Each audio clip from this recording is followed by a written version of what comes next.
그래도 어떤 이야기일지는 바로 한번 들어보도록 하겠습니다. 네, 여보세요? 안녕하세요. 네, 안녕하세요. 아이고, 쿠로바님 반갑습니다.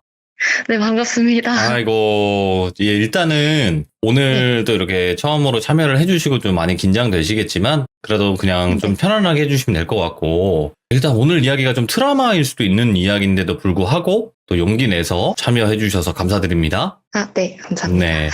자, 오늘 현실 공포죠. 네, 근데 아마도 지금 말씀해주시는 이런 이야기들이 정말 많은 분들이 겪은 이야기일 수도 있어요. 오늘 이렇게 말씀해주시는 걸로 인해서 좀 이런 면을 조심해라 라고 또 시청자분들께 말씀드릴 수 있는 부분이거든요. 네. 네, 그래서 바로 한번 출발을 해보도록 할까요? 네, 알겠습니다. 알겠습니다. 렛츠가! 기르십니다. 렛츠 기릿!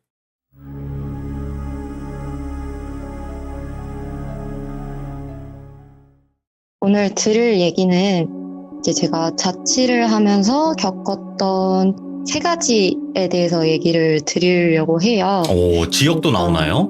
네, 지역도 크게 동까지 해서 알려드릴 예정이고요. 일단은 제가 이 지역에 대해서 뭐 비하를 하려고 한다거나 이런 의도는 전혀 없음을 맞아요. 먼저 알려드리고 싶고요. 네. 제가 겪었던 얘기들이니까 뭐 참고 부탁드리겠습니다.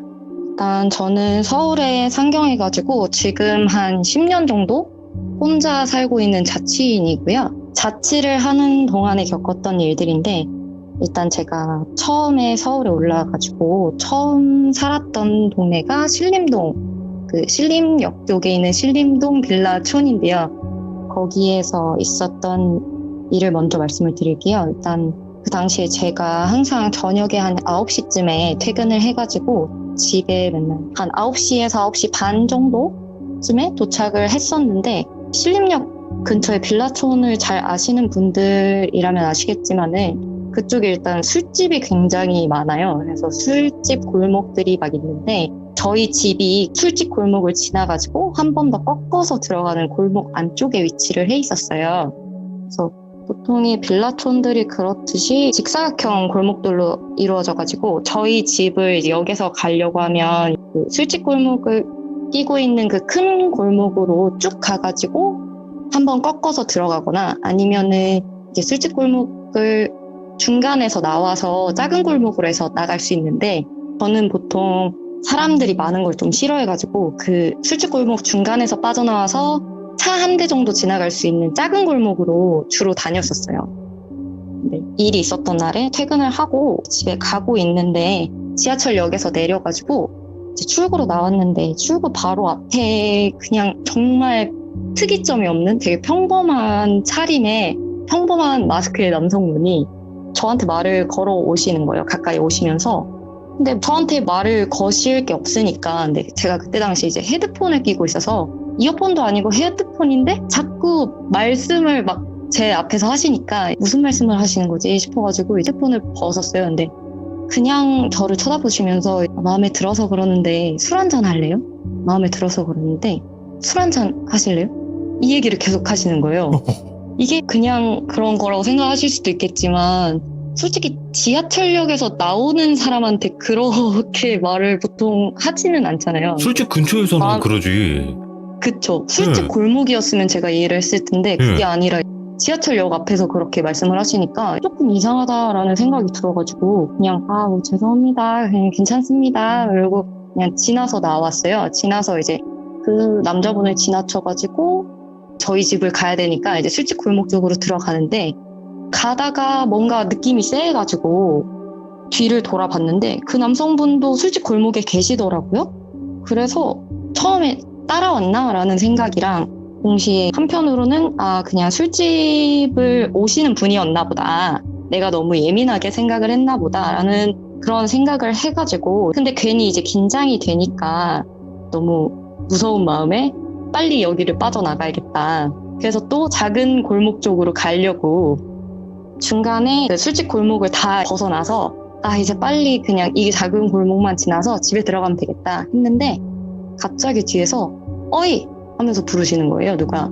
그래서 순간적으로 이제 긴장을 하고 있는 상태니까 뒤를 딱 돌아봤는데 그분이 그 작은 가방을 하나 메고 있었는데 그 안에서 나온 건지 모르겠어요. 근데 그 3단 우산 같은 거 있잖아요. 그 3단 우산을 이 막대기만 이렇게 펼쳐서 약간 곤봉처럼 드시더니 저를 보면서 활짝 웃으시면서 막 이렇게 흔드시는 거예요. 그래서 순간적으로 뭐지? 하는데 그분이 갑자기 그 큰 골목 쪽으로 냅다 뛰시는 거예요.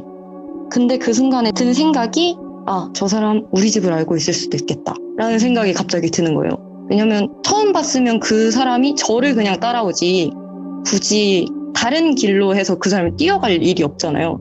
사실 지금이라면 그렇게 행동하지 않았을 텐데 그 순간에는 집에 가야 된다라는 생각밖에 안 드는 거예요. 그래서 너무 무서운데 제가 너무 긴장을 하면 오히려 반사적으로 몸이 좀 튀어나가는 경향이 있어서 그래서 집 쪽으로 무조건 뛰었어요. 뛰는데 이 남자분이 너무 자연스럽게 저희 집 쪽으로 꺾어서 달려오시는 거예요.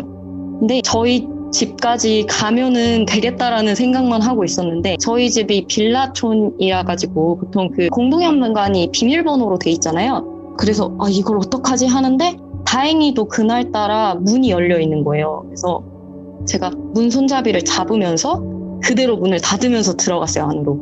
이렇게 해서 이제 문 고리를 잡고 그게 이제 잠기는데 시간이 몇 초 정도 걸리니까 그걸 잡고 버텼어요. 버티는데 그 남성분은 이미 집 앞에 왔고 근데 정말 그 처음 본 사람한테 할 만한 행동이 아닌 게 현관문을 발로 차면서 문 열어! 문 열으라고! 이러면서 막 화를 내는 거예요. 장난치지 말고 빨리 문 열어 막 이러는 거예요. 그래서 뭐지? 이 생각을 하면서도 너무 무서워서 그 손잡이를 붙잡고 이걸 뭔가 놓치면 진짜 누가 문을 열고 들어올 것 같은 그런 느낌이 들어가지고 그렇게 하고 있는데 그 순간에 이제 그게 너무 시끄러웠는지 1층에 사시는 남성분이 나오신 거예요. 나오셔가지고 뭐 하시는 거냐, 이 시간에 뭐 하는 거냐 하면서 막 화를 내시는데 그 밖에 있던 남자가 갑자기 너무 사람 좋은 표정을 지으면서 그게 아니라 정말 죄송합니다 늦은 시간에 다름이 아니라 제 여자친구가 술을 마시고 저랑 좀 싸움이 났는데 그냥 가버려가지고 이렇게 저희가 하고 있는 거다 하면서 문만 좀 열어주시면 제가 알아서 달래서 보내겠다 정말 죄송합니다 라고 얘기를 하는 거예요. 미쳤다. 진짜 저는 처음 보는 사람이잖아요. 근데 이 사람이 납득할 것 같은 거예요, 이 말을. 근데 제가 너무 정신이 없으니까 막 말도 제대로 안 나오고 그 1층 분한테 진짜 아니에요, 진짜 모르는 사람이에요, 제발 좀 살려주세요, 진짜 문 열면 안 돼요 이러면서 거의 막 울면서 빌었어요. 근데 진짜 그 순간에 사실 아니라고 화를 내도 되는데 이 순간이 진짜 너무 무서우니까 사고가 제대로 안 돼서 막 그랬는데 계속 그 밖에서 남자는 꼭 술만 마시면 저렇게 저를 이상한 사람을 만드는데 진짜 아니에요, 문 한 번만 열어주시면 제가 여자친구 알아서 잘 달래서 보내겠습니다, 죄송합니다, 계속 이렇게 얘기를 하시는데 제가 계속 울고 아니라고 막 소리를 지르니까 그 1층 거주자분이 좀 이상하다고 느끼셨나 봐요. 그래가지고 그분이 무슨 소리를 하는 거냐, 내가 이 아가씨 알고 이 아가씨 내 여자친구다 라고 얘기를 임기응변식으로 해주신 거예요. 근데 솔직히 그러면 그냥 갈 줄 알았고 그냥 도망을 갈 줄 알았는데 그 남자가 남자친구가 아니잖아 라고 얘기를 하는 거예요. 근데 그러더니 이제 뒤돌아서 사라지긴 했어요. 근데 그 말을 들으니까 너무 소름이 쫙 끼치는 거예요. 그러니까 나를 원래 알고 있었던 건가? 라는 생각도 들고 진짜 너무 소름이 끼쳐가지고 그러고 있는데 그 1층 거주자분이 일단 따라가는 주셨는데 잡지는 못했다고 하더라고요. 그래가지고 일단 저는 집에 올라가 있으라고 하셔서 집에 들어갔는데 저희 집 창문이 그쪽 골목 쪽으로 다 있는 창문이라 집에 들어가서 불을 못 켜겠는 거예요. 왠지 들킬 것 같고 집은 아는데 몇 층인지 모를 수도 있으니까.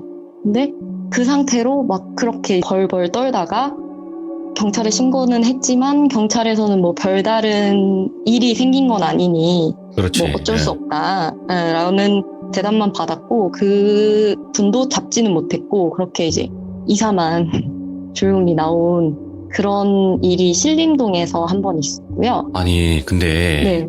지금 말씀하시면서도 좀 떨리죠? 네. 네. 그때 생각하니까.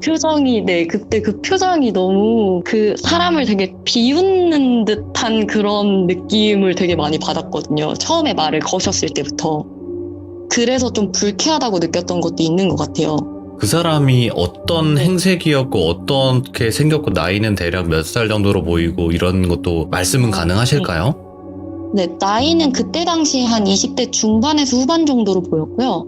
되게 평범한 차림이었어요. 그냥 티셔츠에 바지 이렇게 입으시고 정말 길 가다가 몇 명을 마주쳐도 모를 것 같은 그런 되게 평범한 차림에 평범한 마스크의 남성분이셨는데 오. 그 표정은 잊혀지지가 않아요. 그때 그 1층에 거주하시는 분한테 그 사람 좋은 표정으로 얘기를 하다가 그 1층 거주자분이 저를 쳐다보실 때 뒤에서 그 남자분이 저를 보면서 비웃고 계셨거든요.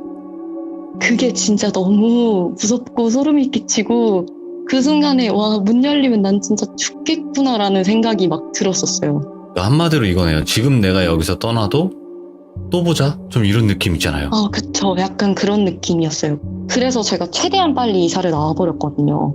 그 후로 집에 잘 안 들어가고 다른 데서 이제 좀 지내다가 그러다가 바로 이사를 나와버렸어요. 근데 지금 되게 중요한 말씀을 해주신 게 뭐냐면요. 우리가 일상생활에서 시끄러워서 나왔는데 그 1층 남자처럼 네. 여기 여자친구 때문에 술 많이 먹었어요, 여자친구가. 그래가지고 제가 좀 이렇게 달래고 있습니다 할 때 그걸 믿으면 안 되겠네. 아, 그쵸. 이게 정말 한번 확인을 해야 되겠네요, 꼭. 그쵸. 진짜 그 순간에 정말 그분은 너무 침착하고 너무 제정신이신 것 같고 저는 반대의 상황이잖아요. 그러니까 술을 마셨다라고 치부해버리려고 하면 충분히 가능한 정도의 상황인 거죠. 인사불성 같아 보일 수도 있잖아요, 사실. 조심해야겠네요. 정말 그때 만약에 문을 열어버리셨으면 전 어떻게 됐을까라는 생각을. 자, 그러면 첫 번째 정말 또 소름 끼치는 사례였고 두 번째는 어느 동네에서 또 이런 안 좋은 일을 겪으셨나요? 두 번째는 그 천호동이었어요. 첫 번째 일을 겪고 나서 바로 이사를 갔던 동네인데 그때 당시에 생각을 했던 게 내가 주변에 친구를 부를 수도 없고 친척들이 가까이 사는 것도 아니고 하다 보니까 내가 더 이런 불안감을 떨칠 수가 없을 것 같다라는 생각이 들어서 그때 당시에 천호동에 친구들이 많이 살고 있어가지고 그럼 천호동으로 이사를 가자 해서 천호동으로 이사를 갔던 거예요. 그래서 그때 당시에 생각을 했던 게 신림은 술집 골목도 많고 했었으니까 아마 그래서 내가 그런 표적이 됐었던 것 같다라는 생각을 하면서 이 다음에 구한 집은 초등학교 근처에 있는 주택가였어요. 네.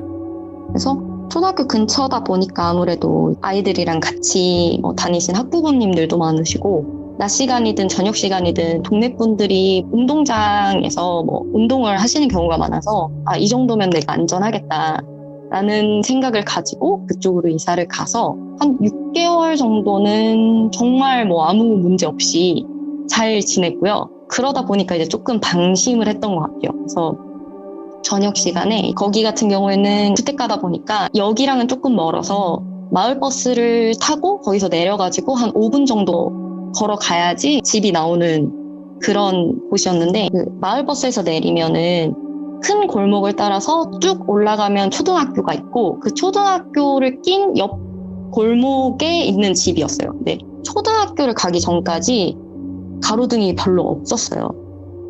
가로등이 별로 없고 가게들만 있었는데 그것도 밤 시간이 되면 거의 문을 닫으니까 밤 늦은 시간이 되면 어두워지는 거죠, 그 근처가. 근데 6개월 동안 별일이 없었으니 일도 늦게 끝났고 해가지고 마을버스를 타고 퇴근을 하고 집 앞에 내려서 골목을 따라서 걸어서 올라가는 중이었는데 갑자기 뒤에서 발자국 소리가 들리는데 사실 그게 제가 아직은 예민해서 그런가 보다 라는 생각을 했었어요. 그쪽이 주택가니까 사람들도 돌아다닐 수 있고 마을버스에서 내리신 분일 수도 있고 해서 처음엔 신경을 안 쓰고 걸어가고 있었는데 어느 순간부터 이게 너무 가까운 느낌이 나는 거예요. 발자국 소리가. 그래서 지나가시려나 보다 했는데 제 옆에서 발을 맞춰서 걸으시는 거예요. 제 걸음이랑 맞춰서 걸어가시는데 순간적으로 너무 긴장을 해서 이게 뭐지? 하는데 티가 안 나게 살짝 옆을 봤어요. 그때가 정말 어두워서 제대로 보지는 못했는데 어두운 옷에 모자를 깊게 푹 눌러 쓴 남자분이 제 옆에서 같이 걸으시는 거예요. 그것도 좀 이상하잖아요. 사실 큰 골목이니까 굳이 제 옆에 붙어서 걸으실 일이 없는데 옆에 딱 붙어서 누가 보면 일행인 것처럼 그렇게 걸으시는 거예요. 그래서 아 뭐지 하고 있는데 옆에서 소리가 나는 거예요. 웃나? 약간 웃음을 살짝 참는 그런 소리가 나는 거예요. 그래서 아 뭐지? 이 생각을 하고 근데 또 그때 당시에 생각을 한 게 너무 내가 이 사람을 경계한다는 티가 나면 안 되지 않을까라는 생각을 한 거예요. 그래서 최대한 신경을 안 쓰는 척하면서 걷는데 갑자기 어느 순간부터 그분이 휘파람을 부시는 거예요. 갑자기 휘파람을 불면서 제 옆에 붙어서 걸으시는 거예요. 근데 예. 그러면서 중간중간 웃음을 참는 것 같은 소리를 내시는 거예요. 근데 이게 되게 막 진짜 등골이 서늘하다 못해 진짜 얼어붙는 느낌? 그래서 와 이게 진짜 뭐지?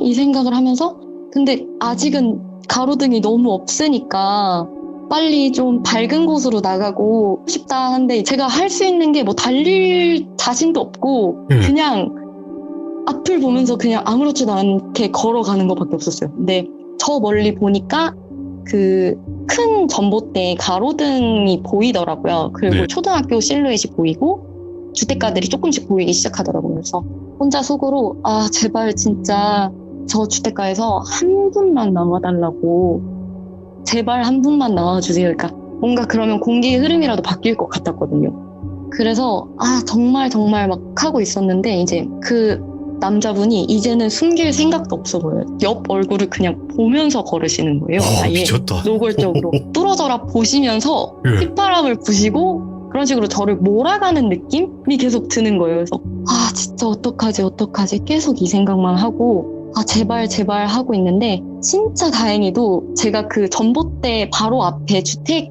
있었는데 그 주택에서 그 초등학생 아이 둘을 둔 부모님이 4인 가족이 나오신 거예요. 산책을 하러 나오신 것 같더라고요. 근데 그 순간에 그분들이 되게 화목하게 나오셨거든요. 예. 웃으면서 막 이렇게 얘기하시면서 나오셨는데 딱 나오시는 순간에 갑자기 아씨 이러더니 뒤돌아서 뛰어가는 거예요. 뛰어서 갑자기 사라진 거예요. 그 순간에 진짜 이게 맥이 탁 풀리는데 그게 저만 이상하다고 느낀 게 아닌 건지 아내분이 갑자기 남편분한테 뛰어라고 하시는 거예요. 가서 잡으라고. 그러고 애들을 대문 안으로 숨기시더라고요.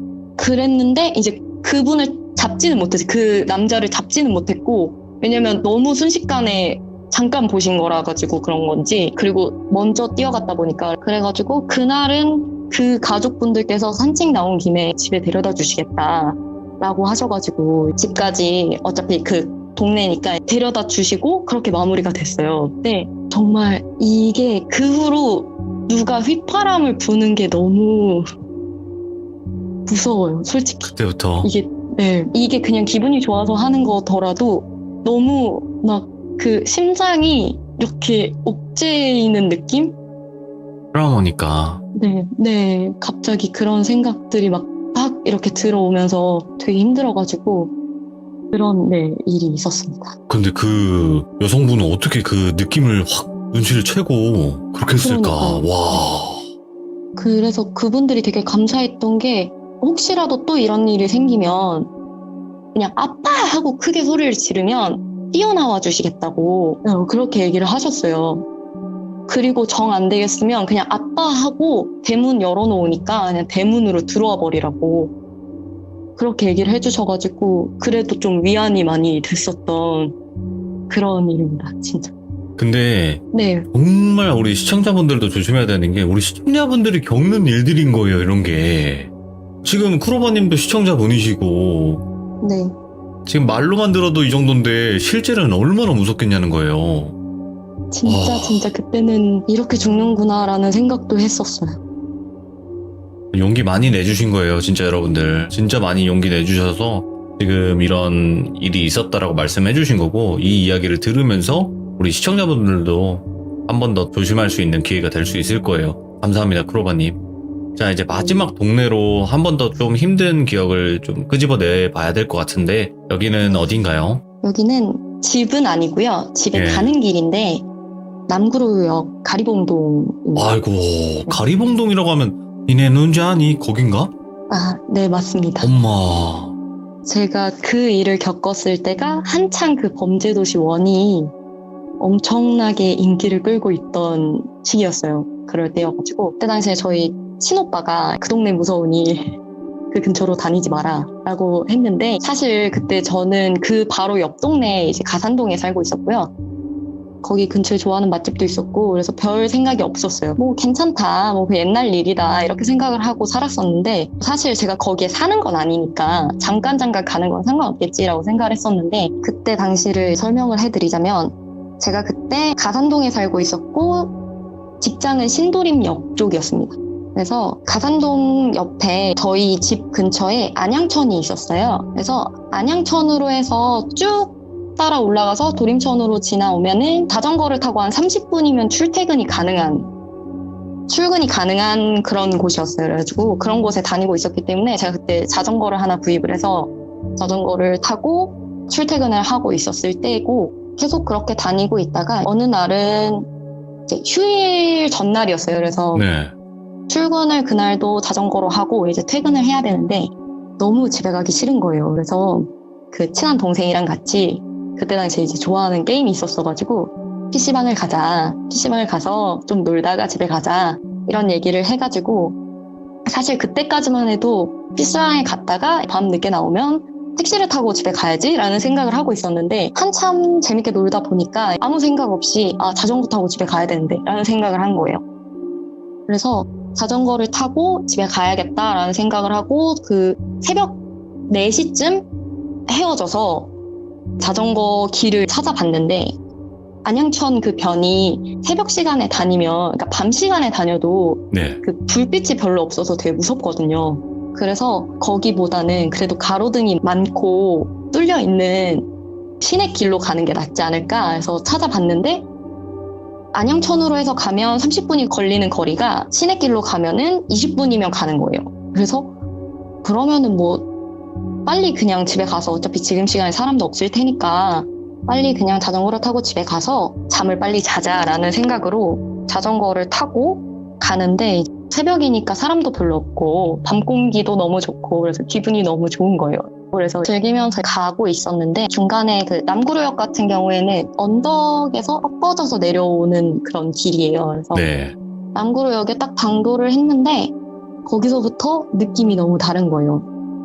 방금 전까지는 길가에 사람이 아무도 없었는데 거기에는 사람이 정말 많은 거예요. 그때 당시 시간이 한 4시 반쯤이었거든요. 네. 근데 사람이 정말 많고, 막 아직 그런 그 가게들이 불이 켜진 건 아닌데 그냥 사람들이 되게 많았어요. 사람들이 그 길에 너무 많아서 피해서 다녀야겠다라는 생각을 하고, 그 전까지는 솔직히 차가 무서워서 인도 쪽에 딱 붙어서 가다가 조금 떨어져서 나왔어요. 근데 자전거를 타고 좀 피해서 이렇게 가야겠다라고 생각을 하고 있었는데, 그 중에 이제 정말 풍채가 엄청 크신 분이 있었거든요. 그 길에 걸어 다니시는 분 중에 키도 엄청 크시고 풍채도 엄청 좋으시고 머리는 이제 길러서 묶으신 것 같더라고요. 민소매를 입고 반바지를 입고 그렇게 다니시는 분이었는데, 그분이 갑자기 저랑 눈이 딱 마주치더니 갑자기 제 자전거를 잡으려고 하시는 거예요. 그때 당시에 제가 자전거 뒤에 받침이나 이런 게 있는 게 아니었는데 그냥 제 자전거를 잡으려고 하시는 거예요. 그래서 너무 깜짝 놀래가지고 뭐지? 하고 일단 피했어요. 근데 제가 그걸 피하니까 다른 분들도 저를 쳐다보시는데 그 눈빛이 좀 너무 무서운 거예요. 그러니까 애초에 이게 자전거를 잡힌다라는 생각을 해본 적이 없으니까 이게 무슨 상황이지? 하고 있는데 갑자기 뒤에서 이제 호루라기 소리가 막 들리더라고요. 그러더니 이제 경찰분들이 막 뛰어오시는 거예요. 그래서 보니까 그 근처에는 새벽 시간에 경찰분들이 경찰차를 대놓고 순찰을 하고 계시더라고요. 그날만 그런 건지 모르겠는데 그러시더니 경찰분들이 막 달려오셔가지고 경광봉 같은 걸로 막 그분들을 못 오게 이렇게 막으시는 거예요. 막 휘저으시면서 그러시더니 그 경찰분들 중에 한 분이 아가씨 이 시간에 미쳤다고 여길 왔냐? 무슨 일 당하고 싶어서 여길 왔냐? 그래서 막 화를 내시는 거예요. 그래서 그냥 자전거 타고 빨리 집에 가려는 생각밖에 없었는데 죄송하다고 이랬더니 지금부터 차도로 웬만하면 1차선으로 그냥 가라 하시는 거예요. 1차선으로 가고 저희 가산동으로 갈 때까지 절대 자전거 멈추지 말고 인도 쪽으로 가지 마라 하시는 거예요. 그래서 일단 그쪽은 이제 차는 없으니까 일단 완전 차도로 해가지고 1차선으로 해서 가리봉동이 끝나는 지점까지는 갔어요. 근데 가리봉동에서 가산동으로 넘어가는 그 길이 왕복 10차선이거든요. 네. 근데 그 가산동 자체가 물류센터가 많아서 새벽 시간에 탑차들이 엄청 많이 다녀요. 되게 빠른 속도로 다니고 그 길이 이제 다니는 길이에요. 그러다 보니까 새벽 시간이니까 거기를 지나갈 자신이 없는 거예요. 논스톱으로 그냥 달려야 되는데 쌩쌩 달리고 있으니까 너무 무서워서 그러면은 어차피 이제 다 나왔으니까 그냥 여기 바로 옆에 횡단보도가 있으니까 그 횡단보도를 이용해서 건너자 라는 생각을 하게 된 거예요. 그래서 횡단보도에 이제 자전거를 세웠어요. 세웠는데 제 옆으로 스타렉스가 한 대 세워져 있었거든요. 스타렉스가 이제 횡단보도랑 일직선으로 평행으로 세워져 있었는데 그걸 보고 이제 갑자기 무서운 영화들도 생각나고 이러니까 그냥 차가 세워져 있는 것도 무섭네 이 동네는 이렇게 생각을 하고 있었는데 분명히 아무도 안 탔었는데 갑자기 시동이 걸리더니 후진을 하더니 제 앞에 반을 막는 거예요. 그러니까 제가 피해 가려면은 자전거를 살짝 틀어서 나가야 되는 상황? 이렇게 막힌 거예요. 근데 그 상황에서 아무도 안 내리고 그냥 그대로 있는 거예요. 아무 행동도 안 하고. 그래서 와 뭐지 하고 있는데 옆에 어느 남자분이 계신데 되게 왜소하고 엄청 후줄근한 차림에 한 40대 정도 돼 보이는 남성분이었어요. 더벅머리에. 네. 그분이 제 눈을 뚫어져라 쳐다보면서 재밌는 걸 봤다는 듯이 막 웃으시면서 가까이 오시는 거예요. 근데 너무 솔직히 무섭기도 하고 불쾌하기도 하고 이걸 어떻게 해야 되지? 막 진짜 뭐지 하고 있는데 그 바로 뒤에 건물이 하나 있었는데 그게 어두워서 가려져서 잘 안 보였어요. 근데 그 건물 쪽에서 왁자지껄 하는 소리가 나는 거예요. 그래서 그래도 사람들이 나온다. 다행이다. 이 생각을 하고 있었는데 그 건물에서 나오신 분들이 이제 남성분 한 4-5분 정도 되셨는데 그분들이 이제 내려서 나오시더니 그 횡단보도 앞에 서시는 거예요. 근데 또 횡단보도를 건너려고 하면 신호를 볼 수 있게 정면을 보고 쓰시잖아요. 근데 이분들이 저를 둘러싸고 서시는 거예요. 그러니까 앞에는 차가 있고 뒤에는 사람들이 막고 있어요.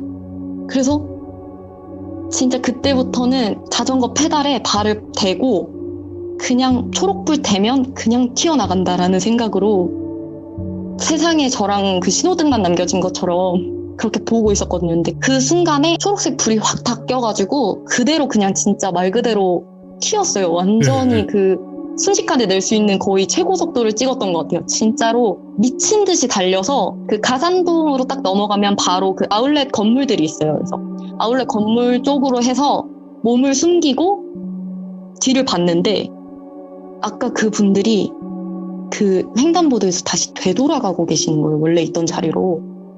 그리고 스타렉스는 원래 있던 자리로 돌아가 있었어요. 그러니까 이게 아무리 좋게 생각을 해보려고 해도 이 사람들이 나를 따라오다가 다시 돌아갔다라는 가정밖에는 안 되는 거예요.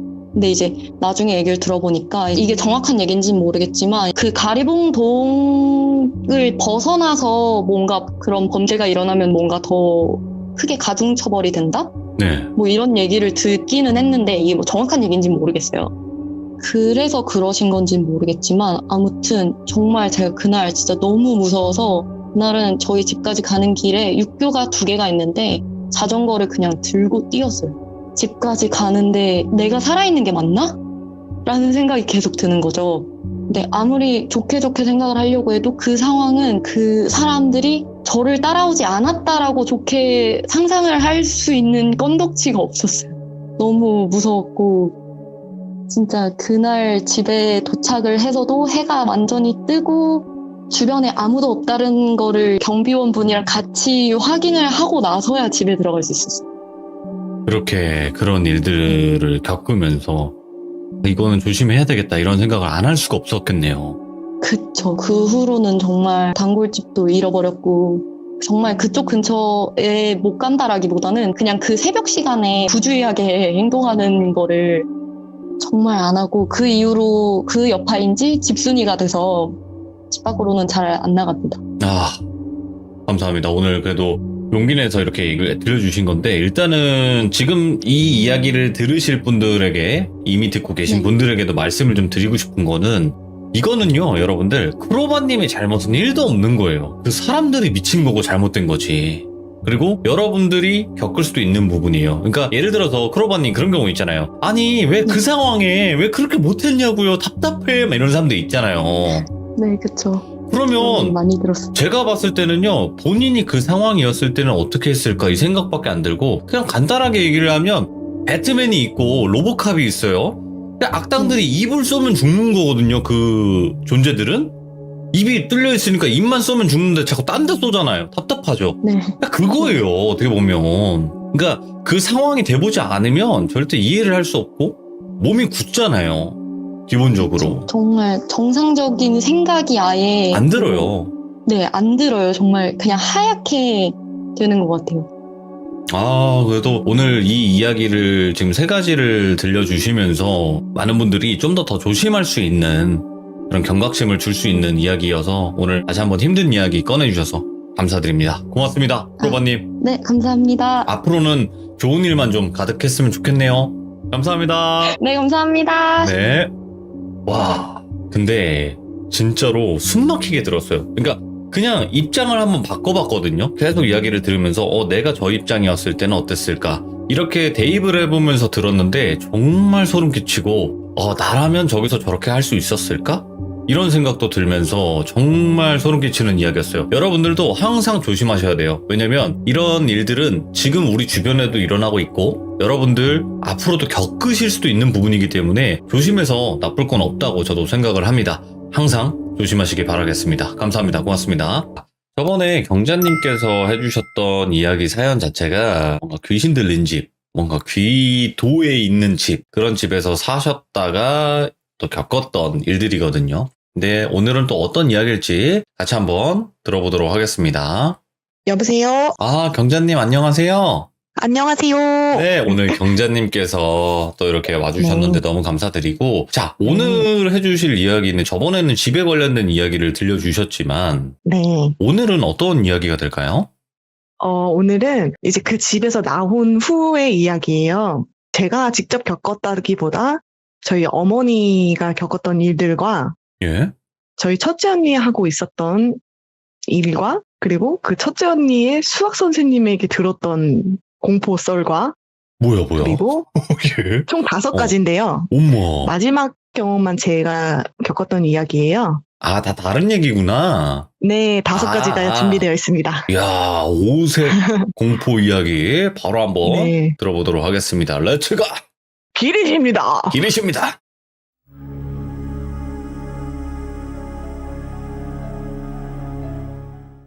저희 어머니는요, 태어날 때부터 태몽부터 굉장히 예사로운 분이 아니었어요. 태몽을 할아버지가 꾸셨는데, 이 할아버지가 또 어떤 분이냐면, 그 한국전쟁이 있었잖아요. 그 6.25 전쟁을 3년 전에 미리 꿈에서 예지몽을 꾸셔가지고, 근처 산에 땅을 파셔서 동굴을 만드셔가지고 미리 3년 전부터 준비를 했던 분이에요. 근데 그런 할아버지가 태몽을 꾸셨는데, 저희 어머니는 위로 이미 2명의 언니가 있었고 나이 차이가 좀 많았어요. 한 14살 정도 차이가 나는 언니가 위에 있어요. 그래서 되게 늦둥이로 태어났는데 할아버지가 꿈에서 큰 산이 눈앞에 있고 이렇게 멀리 안개가 자욱하게, 근데 이제 햇빛이 엄청 찬란하게 내리쬐는 산 앞에 할아버지가 엎드려 계셨는데 큰 울림이 들렸다고 해요. 지금 너에게 가실 분은 그냥 사람이 아니다. 저 큰 산을 다스리는 산신령이다. 앞으로 허투루 하는 행동 하나 없이 잘 품어라. 이런 목소리가 들렸고, 그 뒤로 저희 할머니가 굉장히 늦은 나이에 저희 어머니를 임신하시게 된 거예요. 근데 그때 이미 이제 딸이 있었으니까 근데 굉장히 늦둥이잖아요. 그래갖고 저희 할아버지가 저희 어머니를 굉장히 이뻐하셨대요. 그래서 어려서부터 또 청명하고 이래가지고 어머니를 학교에 보내면 애지중지 키웠는데 어느 날 임신하고 얼마 있다가 집에 어떤 허름한 차림의 스님이 한 분이 오신 거예요. 이 집에 막내가 들어왔다. 근데 딸이다. 근데 그 딸은 15살을 넘기지 못할 것인데 이를 넘기려면 혼자 산속에 들어가서 살아야 된대요. 근데 이제 할아버지가 이걸 믿기로 한 거예요. 왜냐면 이미 태몽부터 예사로운 사람이 아닌 걸 알아서 산 중턱에다가 어머니가 살 집을 만들어 주셨대요. 그래서 어머니가 어느 일정 나이가 됐을 때 혼자서 생활할 수 있을 때쯤 그 산에 들어가서 혼자 살기를 했대요. 근데 이제 어느 날 추운 겨울에 눈이 많이 왔던 새벽에 어머니가 혼자 새벽에 공부를 하고 있었어요. 한 새벽 3시쯤 되었을 거라고 했는데 인적이 드문 산의 중턱이니까 사람이 없을 거 아니에요.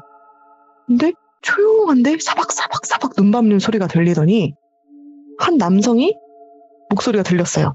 지나가는 나그네인데 물 한 사발만 주시겠소? 이러시더래요. 그래서 어머니가 약간 겁은 났지만 이 새벽에 길을 잃었나 싶어가지고 주전자에 있던 물을 대접에 담아가지고 그 옛날 집은 이렇게 초가집은 한지로 이렇게 되어 있는 문 아시죠? 알죠. 그 문을 살짝 열어가지고 물 대접만 이렇게 바깥에 내놓았대요. 근데 고맙소 하더니 물을 마시는 소리가 났고 잘 마셨소 하고는 다시 사박사박 가는 소리가 들렸다고 해요. 그래서 이제 어머니가 공부를 마치고 화장실 갈 겸 물그릇을 회수하려고 이렇게 나갔는데 눈이 많이 왔다고 했잖아요. 근데 물을 마신 흔적은 있어요. 물그릇에 물은 없어. 근데 발자국도 없는 거예요. 분명히 발소리가 들렸잖아요. 눈 밟는 소리가 사박사박. 그렇죠. 그리고 눈이 다시 온 것도 아니고 눈이 이미 많이 와 있던 상태인데 발자국이 없는 거예요. 그래서 어머니가 너무 소름이 돋았대요. 그 일을 있은 후에 부모님이 사는 집에 그때 왔던 그 허름한 차림의 스님이 다시 방문해서는 어머니가 생사가 걸린 길에서 살길로 잘 갔다면서 이제 내려와도 된다고 했대요. 그래갖고 어머니는 다시 가족과 살게 되었고 그 뒤로 쭉 탈 없이 15살을 넘기고 살게 되신 거예요. 이런 일이 있었대요. 네. 이게 첫 번째 이야기가 될 거. 네네네. 그죠? 간단하죠. 네. 네. 그러면 두 번째로 바로 한번 가볼까요? 네, 두 번째도 길지는 않아요. 저희 어머니가 그 산에 살기 전에 한 12살쯤, 13살 이때쯤 됐을 때 이야기예요. 제 할머니가 장에 열린 곳에 가셨고 그때 저희 막내 삼촌이 계셨어요. 밑으로 또 남동생이 또 태어나게 된 거예요. 그래서 이제 어린 남동생의 손을 잡고 할머니 마중을 나갔을 때 일이에요. 그 산 중턱에서 해가 뉘엿뉘엿 질 때쯤이었는데 저 멀리 보이는 능선에 어떤 아주머니가 저고리를 입고 치마를 입고 포대기에 아기를 싸서 등에 업고 왔다 갔다 하면서 아이를 달래고 있는 게 보였대요. 그러니까 멀리 있는 곳은 아니고 가까이 있기는 한데 사람이 없었는데 갑자기 느닷없이 나타나서 좀 이상하기는 했는데 아이를 달래고 왔다 갔다 하길래 별로 신경 쓰지는 않았대요. 근데 갑자기 순간 온몸에 소름이 돋는 거예요. 순간적으로 저 아주머니가 사람이 아니라는 것을 바로 깨달았다고 해요. 왜냐면 사람의 속도가 아니었대요. 능선에서 아래에서 위로 왔다 갔다 하면서 동에서 서로 이렇게 왔다 갔다 아이를 달래면서 움직이는데 그 속도가 엄청나게 빠른 거예요. 오, 소름 돋아. 발이 안 보일 정도로 빨랐대요. 결정적으로 산을 타려면은 뒤를 돌 거 아니에요. 올라가는 거니까 저희 어머니가 이제 뒤쪽에 있었으니까 그렇게 보였나 봐요. 뒤를 돌았는데 아이가 목이 잘려서 달랑달랑 거리는 거예요. 그게 보였대요. 멀리서도. 아이를 달래면서 등을 칠 때마다 그 해리포터의 간당간당한 닉이라고 아세요? 목이 이렇게 간당간당한 닉이라고 유령이 하나 있거든요. 예. 그 닉처럼 머리가 덜렁덜렁덜렁 흔들렸다는 거예요. 그래서 어린 동생이 보고 울면은 귀신이 엄마랑 동생 쪽으로 달려올까봐 무서워서 동생을 뒤로 감추고 할머니가 오실 때까지 보지 않으려고 노력을 했대요. 그럼 다행히 금방 할머니가 오셨고 할머니가 오실 때까지도 그 아주머니는 아기를 달래느라고 계속 왔다 갔다 한 거예요. 그래서 저희 할머니한테 엄마 저기 저 멀리 어떤 아주머니가 있는데 저 아줌마가 너무 빨라. 그리고 애기 머리가 잘려있어. 이렇게 말을 했대요. 그랬더니 할머니가 너무 대수롭지 않게 아 여기 근방에서 유명한 귀신이야 이러면서 6.25 전쟁 때 포탄 맞고 죽은 귀신이래요. 아. 저희 어머니가 50년대 사람이시거든요. 그 전쟁 일어나고 태어나셨거든요. 예. 그래서 되게 오랫동안 보였던 귀신이 돼요. 근데 애기도 본인도 죽은지를 모르고 해가 질 때쯤에 저렇게 꼭 돌아다닌다고 뭐 그런 얘기를 해주셨대요. 그때는 좀 그래서 그런 귀신들이 많이 보였나 보구나. 그런가 봐요. 그래서 되게 슬퍼다고 하더라고요, 저희 어머니가. 그래서 너무 무서웠대요. 네. 그 속도가 너무 빨랐어요. 근데 상상했는데 무서워요. 네, 그쵸. 예. 네, 속도 빠른 게 저는 진짜 무섭더라고요. 그러니까 네. 멀리 있으면 원래 사실 속도가 잘 느껴지지 않잖아요. 맞아요. 근데 그게 느껴질 정도로 엄청 빨랐대요. 그러니 사람이 그렇다고 아닌 합니다. 걸로 딱 보이죠. 네, 그렇죠. 자, 그럼 자. 이제 세 번째로 출발을 해보도록 할게요. 네, 제가 저번에 처음 출연했을 때 저희 첫째 언니 썰이 있다고 말씀드렸었는데요. 맞아요. 저희 첫째 언니는 세상에서 제일 무서워하는 게 귀신이거든요. 귀신 영화 절대 못 보고 잔인한 것도 절대 못 봐요. 예. 그런데 항상 저는 언니 방에 있으면 안정감을 되게 느꼈었거든요. 그러니까 저희 언니 방에 앉아 있으면 문 앞에서 서성거려요. 예. 그런 게 느껴졌어요. 그러니까 저를 놀래키고 싶은 건지 어쩐 건지는 모르겠는데 그게 느껴졌었어요. 근데 항상 언니 방 안으로 들어오지는 못하더라고요. 왜냐면 제 방에서는 항상 그 귀신들이 이렇게 관통해서 지나가는 게 느껴졌었는데 언니 방에서는 전혀 안 느껴졌었거든요. 그래서 언니는 진짜 신기하다. 언니랑 있으면 안 느껴져. 이런 얘기를 제가 했었었거든요. 근데 이런 얘기를 언니가 중학교 때 이미 들었었던 거예요. 본인 친구한테. 저희 첫째 언니는 공부도 되게 잘했고요. 반장인데다가 인기도 많은 그 소위 핵 인싸였어요. 중학교 2학년 때 일이었는데 반에 전학 온 조용한 친구가 있었대요. 근데 이 친구랑 뭐 그렇게 딱히 말을 많이 해본 건 아닌데 근데 이제 가끔 얘기할 때 언니랑 얘기할 때 막 연예인 얘기하면서 막 신나가지고 막 선물도 주고 그런 기억이 있었던 친구인데 어느 날 갑자기 대뜸 본인의 집에 놀러와 줄 수 없겠냐고 물었대요.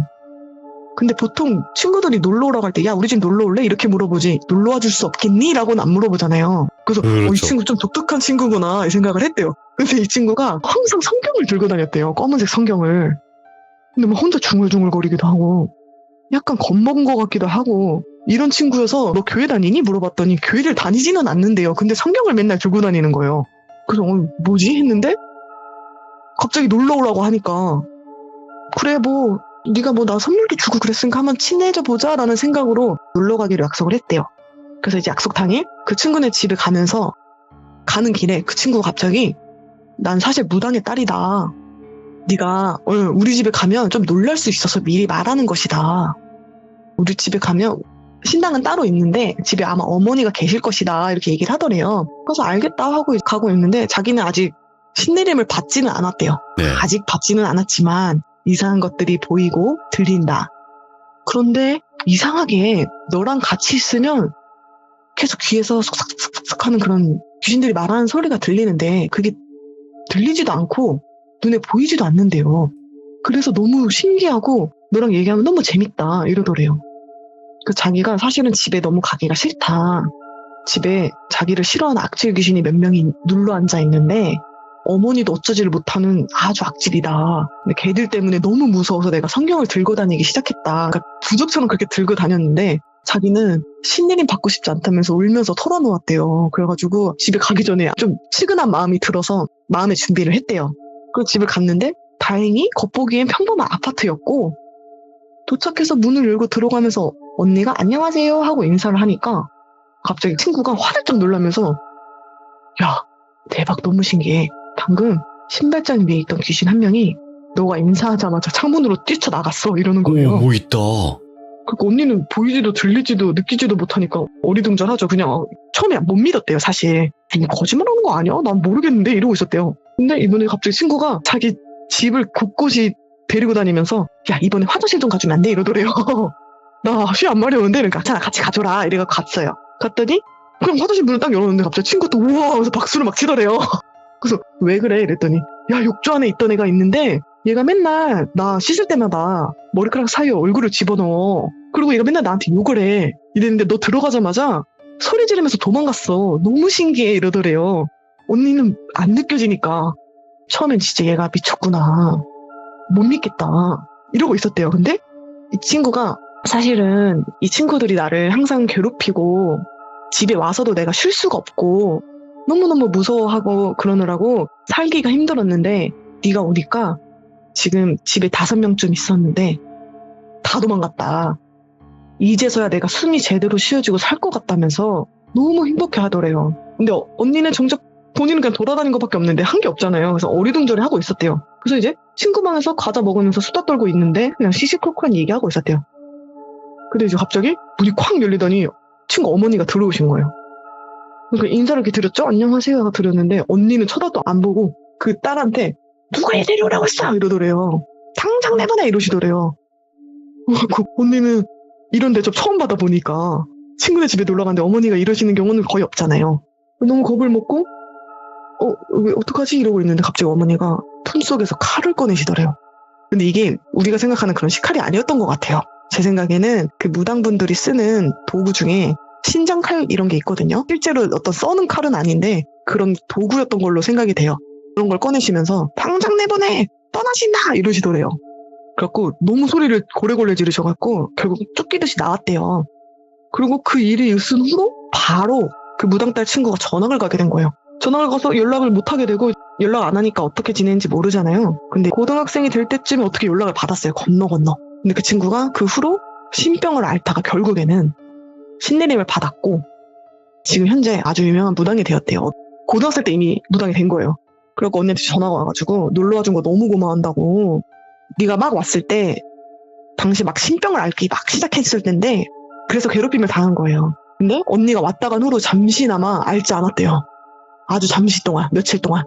그 며칠 동안이나 안 하는 게 너무 고마웠대요. 그래서 연락을 했고 원래는 신내림 받은 후로는 전에 친구들하고 연락하면 안 된다고 그랬대요. 근데 언니한테는 연락을 한 거예요. 근데 언니가 기가 너무 세가지고 그 기가 신과 인간 사이에 서로 통하는 길이 있는데 그 네. 길을 방어막처럼 차단하는 역할을 했대요.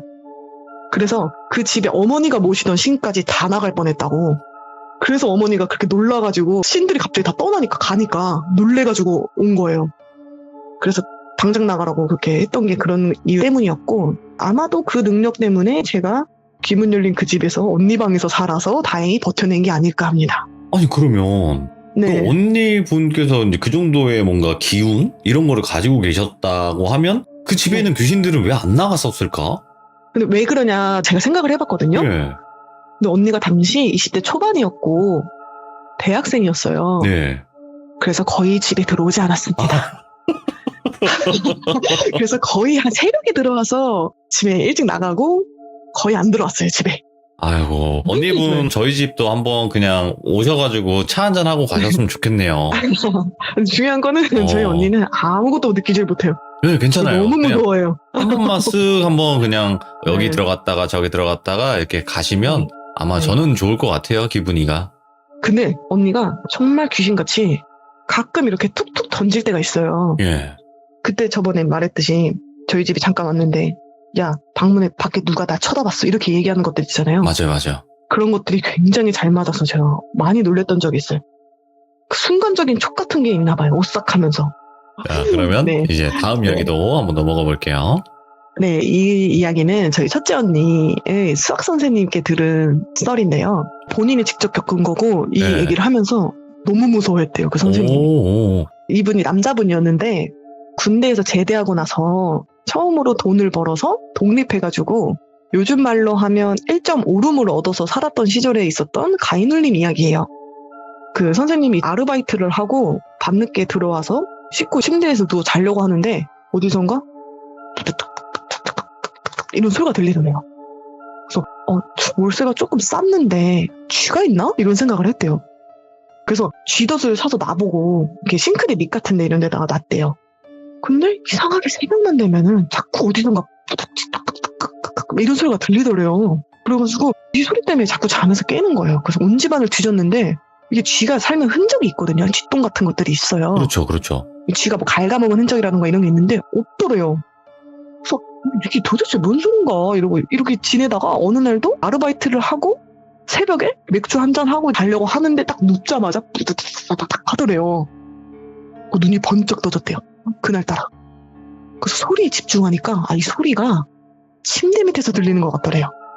그래갖고 이놈이 찍찍이 하면서 침대 밑을 이렇게 머리만 내려다보는 거 아세요?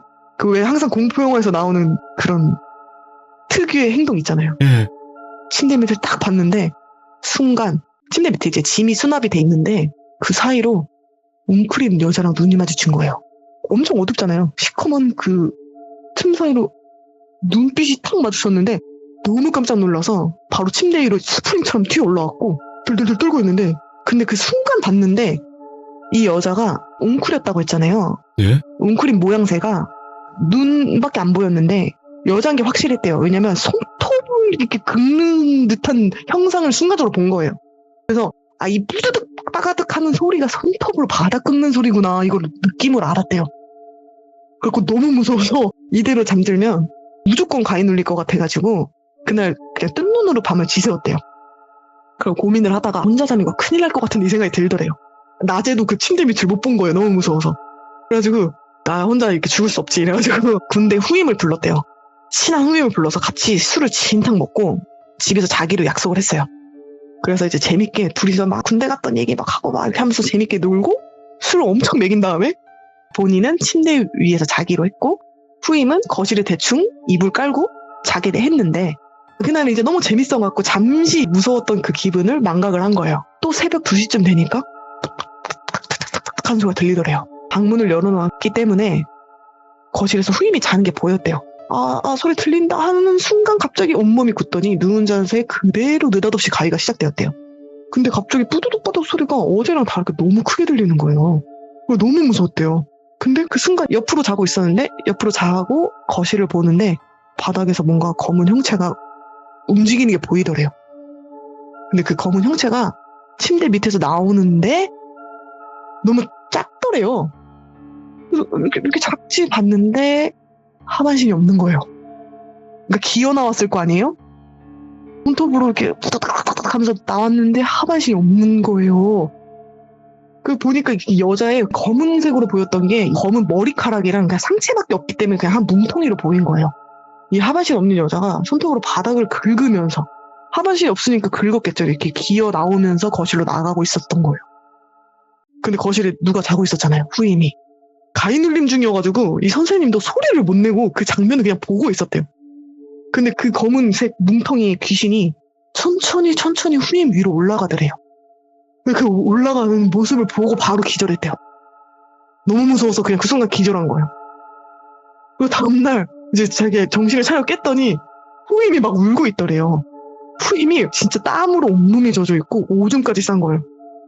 엉엉 울면서 자기가 가위에 눌렸는데 왜 불러도 대답을 안 하냐고. 나 너무 무서워서 막 소리 질렀는데 네 새끼 대답도 안 하고. 그래서 이 후임이 막 뭐라고 했대요. 잠들려고 하는데 이 수학 선생님이 갑자기 눈 부르르 떨더니 갑자기 흰 눈동자가 나오더래. 눈이 뒤집어진 거죠. 근데 가위 눌리는 것 같더래요. 자기가 보기에. 그래서 일어나가지고 선생님 깨우려고 하려고 했는데 이렇게 몸을 싹 세우려고 하는데 갑자기 순간 침대 밑에 있던 여자랑 눈이 마주친 거예요. 그거 너무 놀래가지고 잠든 척 눈을 질끈 감았대요. 근데 갑자기 깍깍깍깍깍 하더니 사사사사삭 한 소리가 들리더래요. 사사사삭 한 소리는 못 들었었잖아요. 근데 이 후임한테 들린 거예요. 이 사사삭 한 소리가 뭐냐면 기어 나오는 소리였던 거예요. 근데 이제 눈을 감고 있으니까 소리만 들리는데 이게 점점 가까워지더래요, 소리가. 그러면서 천천히 다리 쪽부터 무게가 느껴지더래요. 그래서 본인 상체에 무게가 점점 느껴진과 동시에 얼굴이 간질간질 하더래요. 머리카락이 닿은 것 같은 간지럼. 극한의 공포에 혼절해버렸대요. 그 후임도. 그리고 이야기를 들은 선생님 당장 방을 뺐고요. 다시 집을 구할 땐 집이 멀쩡한데 가격이 너무 터무니없이 시세보다 싸다 이러면 절대 들어가지 말아야 한다고 다 이유가 있다고 그렇게 얘기를 해줬대요. 그리고 여담이지만 이 귀신이 얼굴 머리 할 거 없이 전부 새카맣고 눈동자가 노랬대요. 그래서 눈이 자꾸 마주쳤던 거예요. 그리고 진짜 마지막 여담인데 이제 집 뺄 때 짐을 다 빼잖아요. 근데 침대가 그 선생님이 갖고 온 침대가 아니라 옵션 침대였는데 짐을 빼는데 사람의 손톱으로 보이는 부러진 손톱 있잖아요. 청소하다 그게 나왔대요 또. 근데 이게 자기 게 아니라고 확신했던 이유는 뭐냐면 선생님이 이 손가락이 개구리 손가락 같은 거 아세요? 손톱을 잘라도 넓게 잘려요 여기 길이가. 근데 되게 작고 길고 오래된 손톱이 나온 거예요. 그래가지고 너무 소름이 돋아서 이건 100% 무슨 일이 있었던 집이다라는 생각을 했대요. 그렇다고 합니다. 그 선생님은 이거는 기억에 남을 수밖에 없겠다. 네, 이 얘기를 하시면서도 엄청 무서워했대요, 이 선생님이. 그 그때 생각이 나서 막 소름이 돋는데 네. 이제 마지막 이야기로 가겠습니다. 아, 이제 본인의 이야기죠, 이건. 네. 네네. 경자님의 이것도 이야기. 예, 대학교 다닐 때 아주 잠깐 있었던 일인데요. 제가 다니던 학교가 경기도권에 있었던 학교인데 산에 있던 학교예요. 보통 예. 산들에 있는 학교들이 이제 왜 그렇게 있냐면 학교는 넓게 짓다 보니까 땅값이 비싸잖아요. 그래서 맞아요. 보통 산에다 짓는다고 하더라고요. 네네. 저는 그때 당시 자취하지 않고 통학을 하는 사람이었고 그래서 이제 친구들 집에 가끔 가서 이렇게 자고 가는 그런 사람이었어요. 근데 그때 이제 귀문 열린 집에서 막 나왔었던 터라서 뭔가 이렇게 촉 같은 게 되게 좋았었던 시절이에요. 근데 이제 저희 학교가 산에 있으면 음기가 강하다고 하잖아요.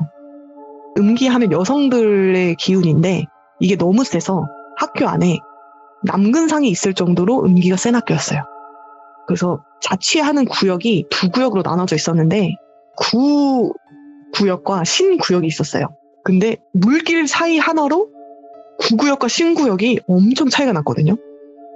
근데 구구역이 정말 음기가 강했어요. 사람이 그렇게 많이 사는데도 항상 스산하고 굉장히 사람 없는 것 같은 그런 거리가 형성돼 있던 지역이었어요.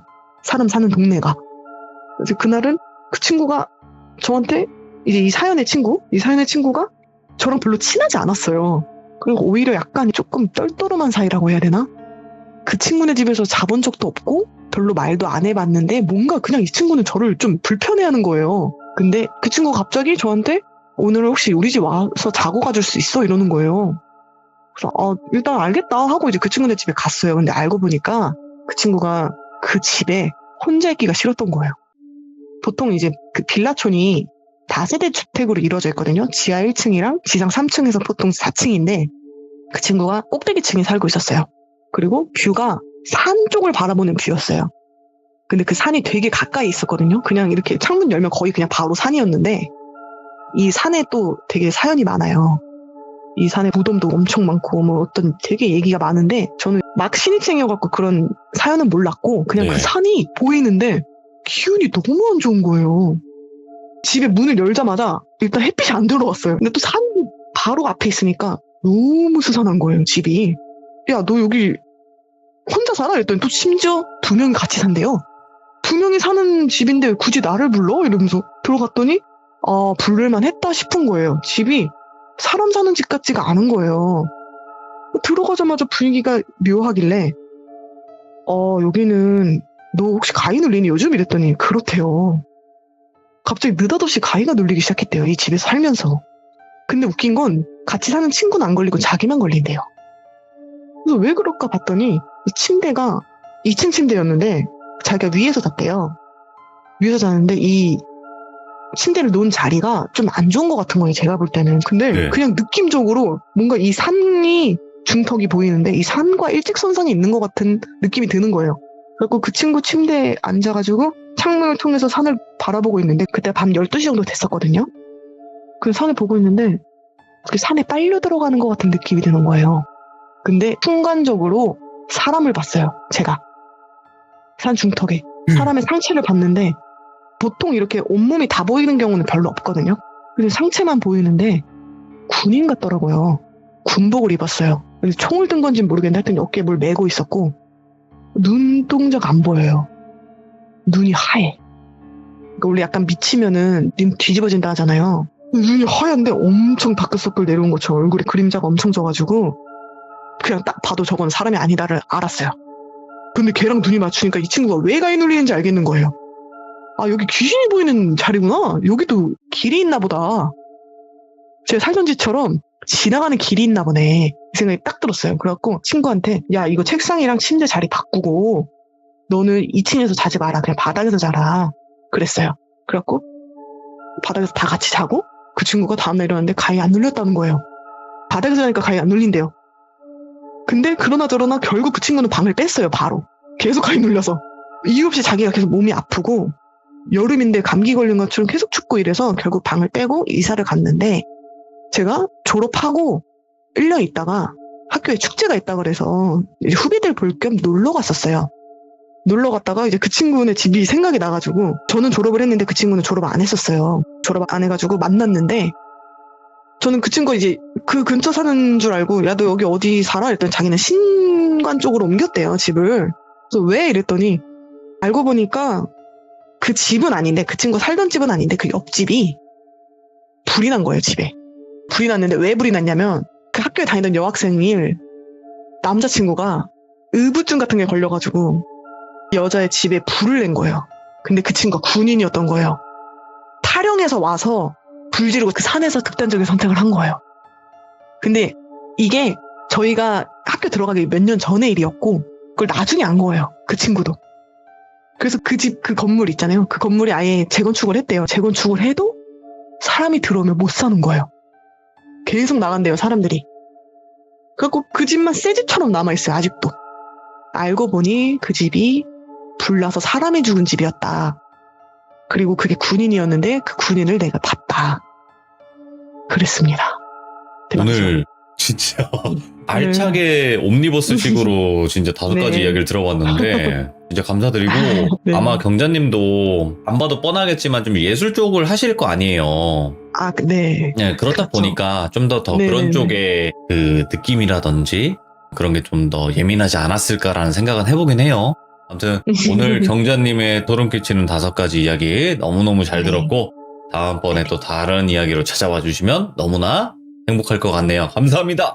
감사합니다, dol비님. 고맙습니다. 항상 좋은 일만 있으시고 건강 꼭 챙기시고요. 네. 일단은 경자님이 겪으신 이야기도 있었고 그리고 첫 번째 이야기부터 쭈루루룩 한 번 더 이야기를 들어봤는데 진짜로 우리가 막 수학여행이나 아니면 친구들끼리 이렇게 모여가지고 이야기하는 방식, 그러니까 제가 되게 좋아하는 방식이거든요. 이런 방식이 그런 식으로 얘기를 해줘가지고 좀 더 재밌게 몰입해서 잘 들을 수 있었습니다. 시청해주신 모든 분들 감사드립니다. 고맙습니다.